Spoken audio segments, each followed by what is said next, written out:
Hello friends, welcome to my channel.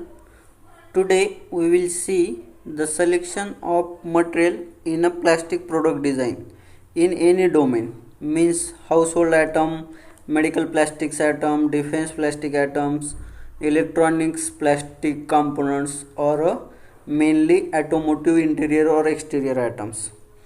तो ये है आपका रिज्यूम्स। आपका जो भी एक्सपीरियंस रहता है या आपने जो काम किया है पहले, उसके हिसाब से आप एक्सपीरियंस या आपके प्रोजेक्ट मेंशन करते हैं रिज्यूम के ऊपर, और उस पर आप वो प्रोजेक्ट्स का नाम लिखते हैं। तो आपकी इसके बेसिस पे आपको क्वेश्चंस होता है कि उस प्रोजेक्ट के लिए आपने मटेरियल कौन सा यूज किया है। तो आप आंसर देते हैं कि पीपी यूज़ किया है या एबीएस यूज़ किया है, नायलॉन यूज़ किया है, पीबीटी, एलडीपी, एचडीपी, ये नंबर ऑफ मटेरियल्स है हमारे पास, उसमें से एक। लेकिन ये सफिशिएंट आंसर नहीं है। अभी ये है प्रोजेक्ट में क्या है, मैक पॉकेट किया है। तो मैक पॉकेट के लिए आपने कौन सा मटेरियल यूज़ किया है, तो आपका आंसर है पीपी।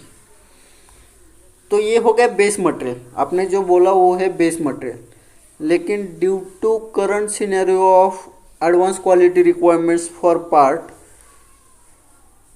उसमें हम कुछ एडिटिव्स ऐड करते हैं, मतलब मटेरियल की प्रॉपर्टीज़ बढ़ाते हैं, इम्प्रूव करते हैं। तो आपने जो आंसर दिया वो हो गया बेसिक्स आंसर। जैसे मान लीजिए जो इस प्लास्टिक इंडस्ट्री से रिलेटेड नहीं है, उसको आपने अगर प्लास्टिक्स के अलग अलग पार्ट्स दिखाए और पूछा कि इसका मटेरियल क्या है, तो आपको क्या आंसर करेगा कि प्लास्टिक है। लेकिन आपने आंसर क्या किया कि इसका मटेरियल पीपी है। तो उसमें और आप में थोड़ा सा डिफरेंस है कि उसको सभी प्लास्टिक प्लास्टिक ही समझते हैं। आपको प्लास्टिक्स पता है लेकिन सिर्फ बेस मटेरियल पता है, मतलब प्लास्टिक के बेसिक्स मटेरियल जितने हैं टाइप्स है वो पता है, लेकिन करंटली इतने यूज़ होते नहीं हैं। तो आपको क्या क्या पता होना चाहिए, प्लास्टिक का बेस मटेरियल्स, मतलब उसके बाद उसका ग्रेड मतलब क्या होगा, वो मटेरियल का सभी स्पेसिफिकेशंस मेंशन होंगे। और उसके बाद मेक मतलब वो ग्रेड कौन सी कंपनी मैन्युफैक्चरिंग कर रही है, क्योंकि बेस मटेरियल अगर पीपी मटेरियल है तो उसके ग्रेड्स थाउजेंड्स ऑफ ग्रेड्स है, और वो ग्रेड्स सेम मटेरियल बनाने वाली थाउजेंड्स ऑफ कंपनियां हैं। तो आपको इस टाइप से कभी भी आंसर करना है। और उसके आगे एक और एडिशनल चीज़ हो सकती है, उसका मटेरियल भी रह सकता है कि उस मटेरियल्स का नंबर, स्पेसिफिक नंबर्स। ऐसा नहीं है कि सिर्फ ब्लैक में भी बहुत सारे शेड्स आते हैं, या रेड बोला तो रेड में भी नंबर ऑफ शेड्स है। तो आपको स्पेसिफिक नंबर चाहिए तो वो मैच हो पाएगा। तो ये आज हमें कवर करना है, वीडियो को एंड तक देखिए। नेक्स्ट, अभी ये जो मैंने कुछ स्नैपशॉट लिए हैं, तो ये ड्राइंग के टेम्पलेट से लिए हैं। अलग अलग कंपनीज़ की जो ओईएम्स है उनके जो टेम्पलेट्स रहता है ड्राइंग्स का, लेआउट 2D ड्राइंग्स का, तो इसमें क्या क्या मेंशंस रहता है, part number, part name, part का साइज, वेट, कलर, मटेरियल, अगर ग्रेनिंग टेक्सचरिंग है तो वो, और कुछ इंजीनियरिंग नोट्स ऐड रहते हैं या टॉलरेंस रहते हैं। वैसे ये जो हमने लिया है ये स्नैपशॉट ऑफ मटेरियल्स है ओनली। तो अभी देख लीजिए, आपने जैसे यहाँ मेंशंस किया था, आपको क्वेश्चंस किया कि आपने कौन सा मटेरियल यूज़ किया है, तो आपने क्या आंसर दिया है पीपी। लेकिन आपने अगर यहाँ देखा तो ये क्या है, पीपी मटेरियल है, और ये आगे कुछ तो दिख रहा है आपको TD20 का मीनिंग क्या है, और ये नीचे है इसका मीनिंग क्या है, और उसके नीचे जो लाइन्स है ये ब्लैक के आगे इसका मीनिंग क्या है। तो एज आई एक्सप्लेन्ड कि ये है मटेरियल, ये हो गया बेस मटेरियल, मतलब आपने प्लास्टिक का पार्ट बनाया है, मेटल का तो नहीं है। सबसे पहले ये हो गया कि ये प्लास्टिक का पार्ट है। प्लास्टिक में कौन सा टाइप यूज़ किया है, तो पीपी टाइप्स यूज़ किया है। उसमें पीपी में कौन सा मटेरियल है, तो पीपी TD20 है। ये TD मतलब टाल्क डिपॉजिट होता है। और उसका ग्रेड कौन सा है, तो ये हास्टोकॉम NC608GI1 एक ग्रेड है, मतलब ये एकदम स्पेसिफिक हो गया। तो पूरे वर्ल्ड में एक नाम का एक ही मटेरियल है, तो इसका जो भी स्पेसिफिकेशंस रहेगा ये सेम रहेंगे, एक ही स्पेसिफिकेशन का मटेरियल रहेगा। और ये उसका कलर का नंबर है MIC S201, एक कलर का नंबर है। आपने सिर्फ ब्लैक बोला तो उसमें स्पेसिफिक नहीं आता है, क्योंकि ब्लैक कलर के नंबर ऑफ शेड है। वैसे स्नैपशॉट लिया है, उसमें अगला देखिए क्या है। ये है नायलॉन 6। नायलॉन को PA भी बोला जाता है, PA6। अगर नायलॉन की जगह PA6 रहा तो उसका मीनिंग भी सेम है, नायलॉन 6 ही है। और नायलॉन में कौन से मटेरियल आता है, एक आता है 6 और 666। तो ये हो गया बेस मटेरियल। उसके आगे क्या है, ग्रेड मेंशन है। ग्रेड का नाम क्या है, K222D। और एक कौन सी कंपनी बनाती है, DSM कंपनी बनाती है। उसके आगे देखिए सेम कि ये है PP मटेरियल। उसके आगे क्या है, GF25। इधर क्या था, TD20, यहाँ है GF25। GF मतलब ग्लास फील्ड होता है। तो ये क्यों ऐड करते हैं, ये सिर्फ PP क्यों नहीं चलेगा, या सिर्फ नायलॉन 6 क्यों नहीं चलेगा। इसमें TD20, GF25, अभी देखिए इधर GF50 है। यहाँ देखिए UV का मतलब क्या है, इधर देखिए UV स्टेबलाइजर। अगेन सेम है कि अभी यहाँ देखिए MOS2 1%। इसका मीनिंग क्या है, अभी यहाँ देखिए GF 30%।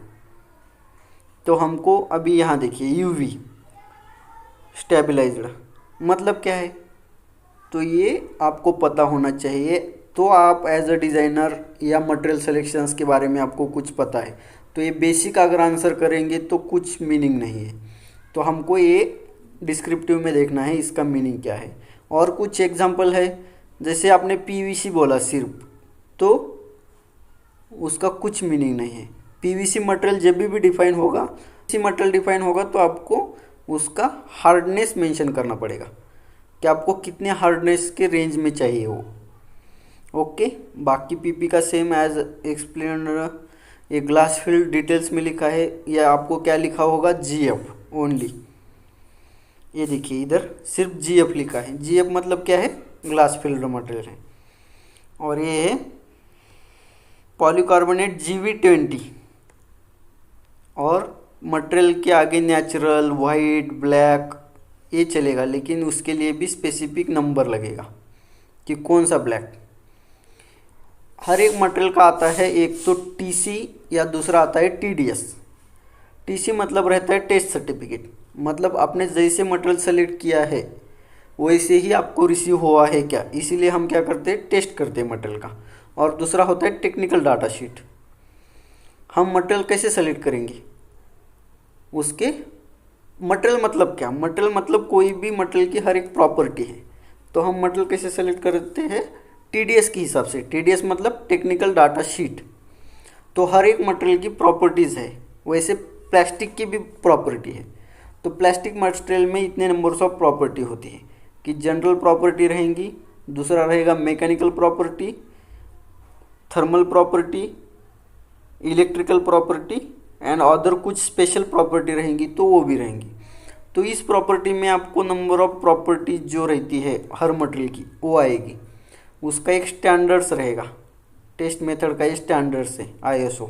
उसमें आपने अगर ये देखा तो इसमें सभी टेस्ट के रिलेटेड जो डिस्क्रिप्शंस है, मतलब टेस्ट कैसे कैरी होती है, कंडक्ट होती है, इसके डिटेल्स मिलेंगे। और ये वैल्यूज़ मिलेंगी particular relative to that property, हर एक प्रॉपर्टी की। तो आप जब अभी मटेरियल सेलेक्ट करने वाले हैं, तो अभी ये कौन सा मटेरियल है, PA6 है। PA6 मतलब नायलॉन 6 है, और उसका ग्रेड क्या है, K222D। और कंपनी कौन सा है, DSM। ऐसे हर एक मटेरियल की TDS रहेंगी, और एक कंपनी PA6 अलग अलग बनाती है। अभी DSM कंपनी का ये नायलॉन 6 मटेरियल है, लेकिन DSM कंपनी नायलॉन 6 के भी 6 to 7 8 टाइप्स बनाती है। तो उसमें क्या डिफरेंस होगा हर एक मटेरियल में, तो उसमें डिफरेंस होगा ये वैल्यूज़ का। ये वैल्यूज़ का डिफरेंस मतलब आपके एंड यूज़ को जैसे यूज़ करने वाले हैं, वैसे आपको उसको प्रायोरिटीज़ देना पड़ेगा प्रॉपर्टी को, कि आपको कौन सी प्रॉपर्टी इंपॉर्टेंट है। तो सबसे पहले कैसे डिवाइड करेंगे आपको मैकेनिकल इंपॉर्टेंट है, थर्मल इंपॉर्टेंट है, या इलेक्ट्रिक इंपॉर्टेंट है। मतलब आपका एंड यूज़ होने वाला पार्ट इलेक्ट्रिक के रिलेटेड यूज़ होने वाला है, या थर्मल के सराउंडिंग में आने वाला है, या उसको सिर्फ स्ट्रेंथ स्ट्रक्चरल सपोर्ट चाहिए, या वेयर टेयर होने वाला है, ये आपको फाइनल करना पड़ेगा। ये फाइनल हो गया। देन अगेंस्ट उसके अंदर जो प्रॉपर्टी है उसमें से जो वैल्यू उस प्रॉपर्टी की अच्छी चाहिए वो देखना है आपको।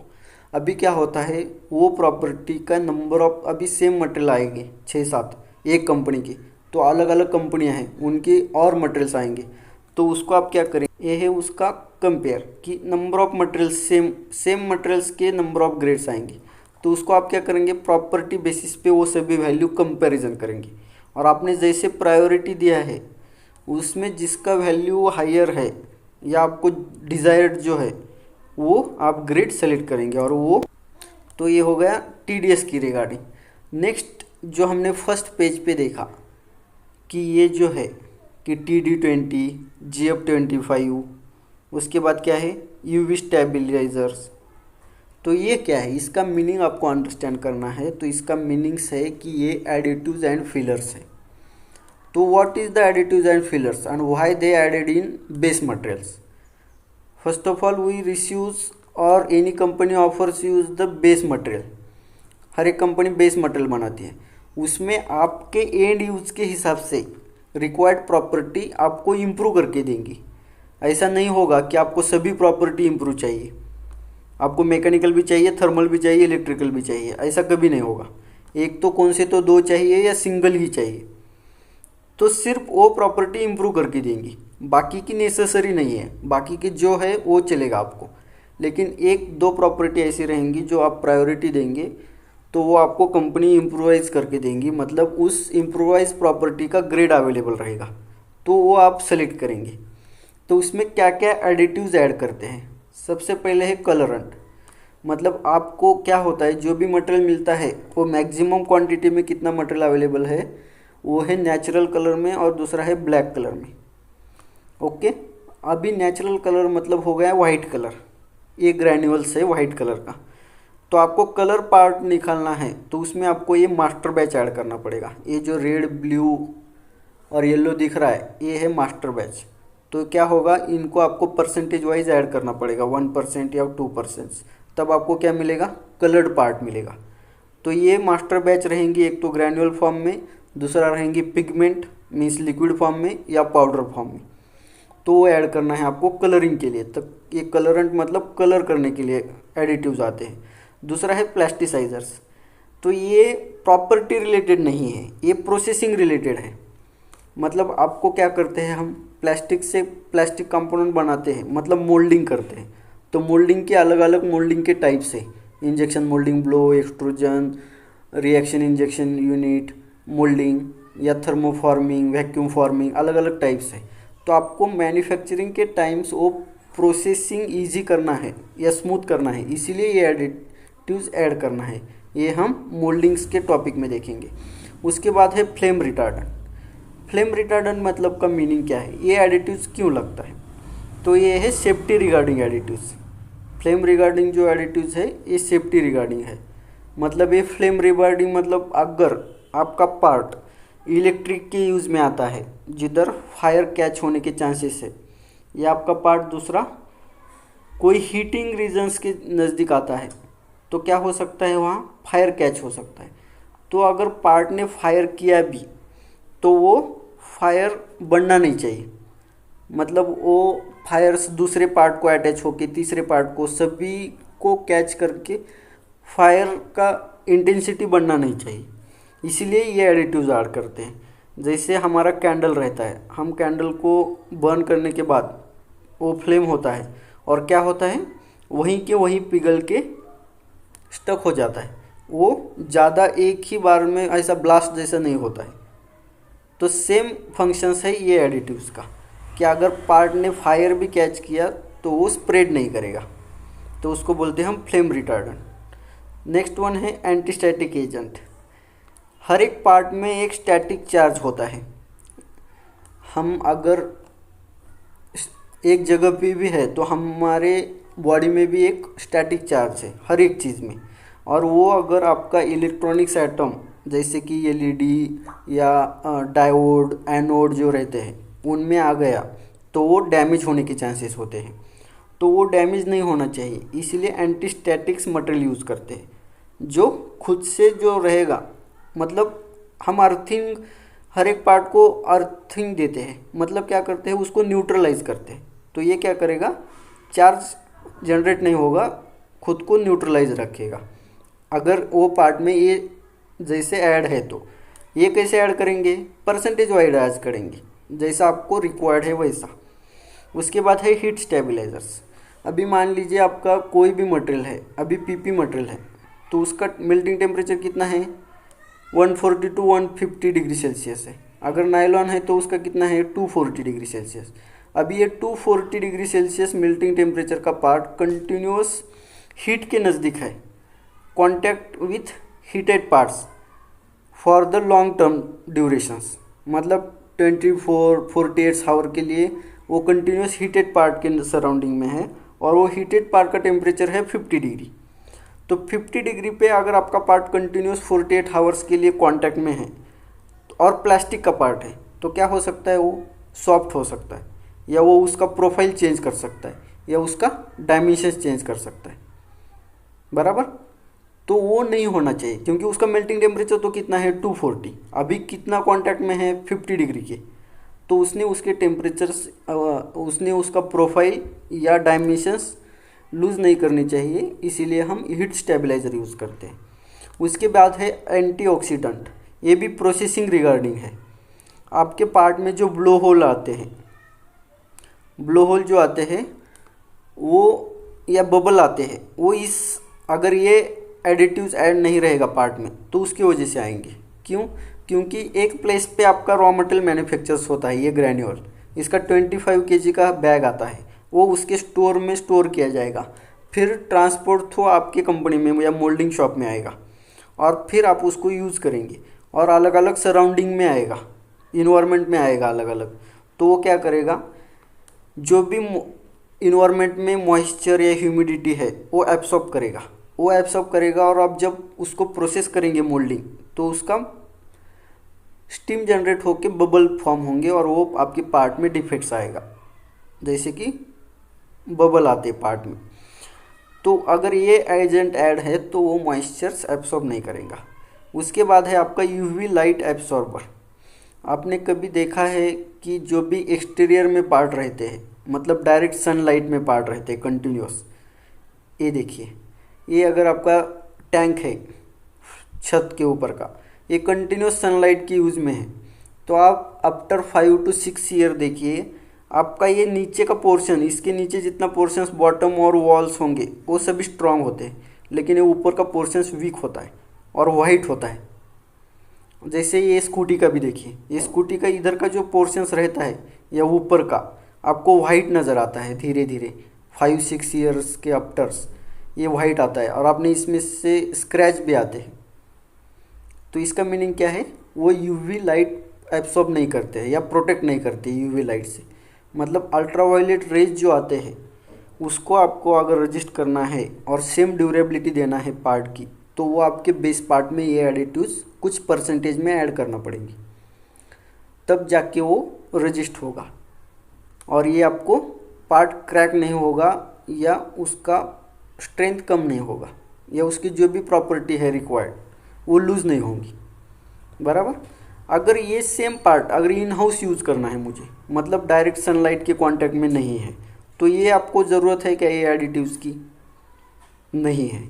तो इसका मतलब यही है कि मैंने जितने भी प्रॉपर्टी आपको दिखाया उसमें से आपको प्रायोरिटी देना है कि आपका एंड यूज़ क्या है, उसके हिसाब से देंगे। आपको क्या लगने वाला है, अभी मान लीजिए आपको पार्ट ट्रांसपेरेंट लगने वाला है, जैसे कि मिरर टाइप रहता है आपको, तो तब आपकी प्रायोरिटी सबसे पहले वो रहेगी कि मुझे ट्रांसपेरेंट ही पार्ट चाहिए। तो ट्रांसपेरेंट पार्ट कौन से मटेरियल से मिलता है, एक तो मिलेगा एक्रेलिक, दूसरा पीसी। तो आपको ये सेलेक्ट करना है, फिर आप प्रॉपर्टी को जाओगे अनदर, तो बाकी के सेकेंडरी हो गए। वैसे ब्लोइंग एजेंट भी प्रोसेसिंग का है, एडिटिव्स, कपलिंग एजेंट भी प्रोसेसिंग के लिए यूज़ किया जाता है, और बाकी फिलर्स और मिनरल्स बहुत सारे हैं। जैसे कि ये देखिए कि ये फिलर्स है कि इसमें मिक्का ऐड होगा, टाल्क होगा। टाल्क मतलब क्या है, अभी जो हमने देखा था, ये देखिए इधर PP TD 20%, ये TD मतलब टाल डिपॉजिट है, और इधर जो है PPGF 25 मतलब ग्लास फील्ड है। मतलब ये एडिटिव्स है, ये मिका होता है, टाल्क होता है, कैल्शियम होता है, कार्बोनेट होता है, एस्बेस्टोस ऐड करते हैं, मेटेलिक पाउडर्स ऐड करते हैं रेनफोर्समेंट के लिए, ग्राफाइट ऐड करते हैं, और अदर्स भी है। रेनफोर्समेंट फिलर्स में ग्लास फाइबर्स है, कार्बन फाइबर्स है, आर्माइड फाइबर्स है, बोरॉन फाइबर्स है, और सिंथेटिक्स फाइबर्स है। अगर ये आप ऐड करेंगे, एक तो क्या होता है, सबसे बेस मटेरियल आता है, मतलब प्लेन PP हो गया। अगर ये जो है आपका डिस्क्रिप्शन जो देख रहे हैं आप ड्राइंग से, ये मतलब PP मतलब PP हो गया। इसमें TD 20 किया है, मतलब एक प्रॉपर्टी कौन सा तो बड़ा है आपने। अगर नायलॉन है मेरा, अभी देखिए ये नायलॉन है, और इसमें क्या किया है, ये MOS2 ऐड किया है, मतलब क्या है, कुछ तो प्रॉपर्टी उसका बढ़ाया है। अभी ये देखिए नायलॉन 66 है, लेकिन GF 30% है। अभी इधर 30% दिया है, लेकिन दूसरा देखा आपने तो उसमें ज़्यादा होगा या कम होगा, तो वो परसेंटेज किस हिसाब से डिसाइड किया है, एंड यूज़ के हिसाब से। तो वो क्या करते हैं, जो भी एडिटिव्स ऐड करते हैं तो प्रॉपर्टीज़ मॉडिफाइड करते हैं। आपको जो प्रॉपर्टी चाहिए वो मॉडिफाइड करने के लिए वो एडिटिव्स ऐड करना पड़ता है। तो उसमें क्या मिलता है, बेटर डायमेंशनल स्टेबिलिटी चाहिए आपको, reduction in warpage and shrinkage and creep. तो आपको क्या करना पड़ेगा, उसके रिगार्डिंग जो इसमें से एडिटिव्स रहेगा वो ऐड करना पड़ेगा। लो कोएफिशिएंट ऑफ थर्मल एक्सपेंशन चाहिए, थर्मल एक्सपेंशन नहीं होना चाहिए। मतलब क्या होगा, मतलब ये है कि आपको हीट स्टेबलाइजर ऐड करना पड़ेगा, तभी आपका थर्मल एक्सपेंशन नहीं होगा ना। वैसे बाकी की भी प्रॉपर्टी है कि लाइट टिपनेस चाहिए आपको, रिटेंशन चाहिए, लो कोएफिशिएंट ऑफ फ्रिक्शन चाहिए। अगर आप प्लास्टिक पार्ट का गियर बनाने वाले हैं या कैम बनाने वाले हैं, तो वो क्या होगा, कंटिन्यूस स्लाइडिंग में रहेगा। तो उसके लिए आपको कुछ एडिटिव्स ऐड करने पड़ेंगे जो पार्ट को स्लाइडिंग में वेयर टेयर से रेजिस्ट करेंगे। उसके लिए कौन सा मटेरियल आता है, डेलरिन मटेरियल आता है, राइट। तो ये है मटेरियल्स, ये PP वाइट नेचुरल मटेरियल है, ये है PC मटेरियल जो आपको ट्रांसपेरेंट पार्ट बनाना है उसके लिए। ये है मास्टर बैच, ये मास्टर बैच ये PP के साथ आप ऐड करेंगे तो आपको रेड कलर का पार्ट मिलेगा। ये 99 kg रहेगा तो मास्टर बैच 1 kg रहेगा। और ये ग्रैन्युअल है, ग्रैन्युअल जो रहेंगे वो आपको इस स्ट्रक्चर में मिलेंगे, और ये LFT आपको लेंथ वाइज मिलेगा। तो इससे क्या होता है कि जो चेन स्ट्रक्चर है आपके पॉलीमर का, उसकी जो प्रॉपर्टी है वो एंड पार्ट में आपको अच्छे मिलते हैं। अगर आपने LFT मटेरियल किया है तो ग्रैन्युअल से भी अच्छा ये है। तो उसमें और एक क्या है, एक ग्रैन्युअल्स, दूसरा है आपका मटेरियल्स के plastic materials and their applications. अभी क्या है, ये जनरलाइज हो गया कि मटेरियल्स कौन से है, एसिडिक, एक्रेलिक, या आपका नायलॉन जैसे मैंने बोला, ABS है, PC है, या PC-ABS है, या PBT है। ये हो गए मटेरियल्स। उसका एब्रिवेशंस मतलब इंडस्ट्रियल्स में उसको नेम्स क्या नेम से बोलते हैं। ये एसिटिल रहेगा तो उसको एसिटिल, डेलरिन और पॉम एक ही नाम है, तो ये उसको पॉम से मेंशंस करते हैं।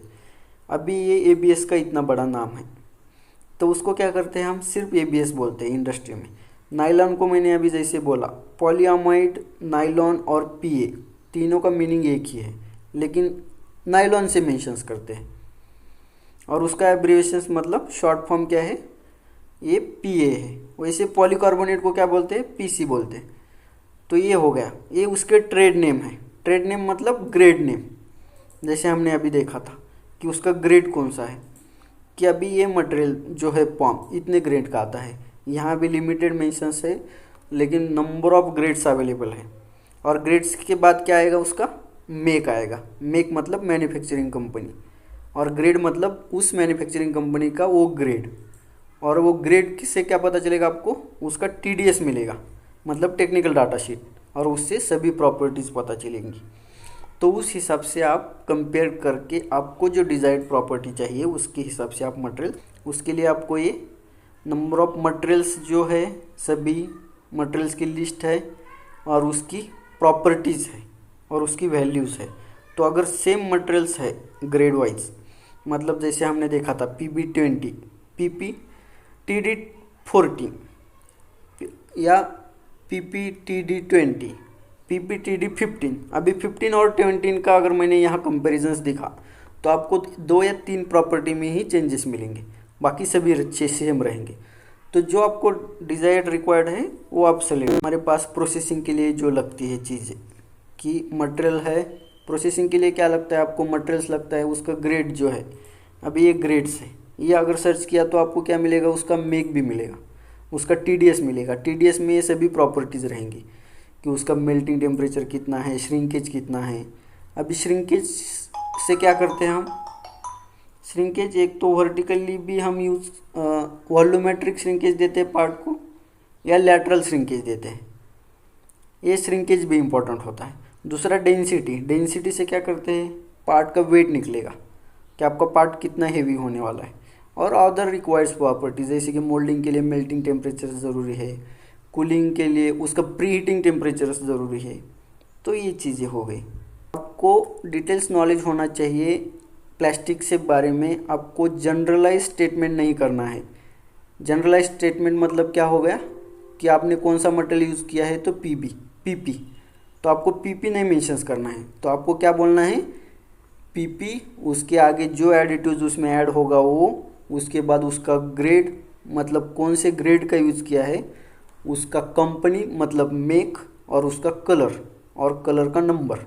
कलर मतलब सिर्फ कलर नहीं, कलर का number. Okay, thank you for watching video. For online classes contact me and like, share and subscribe my channel. Thank you.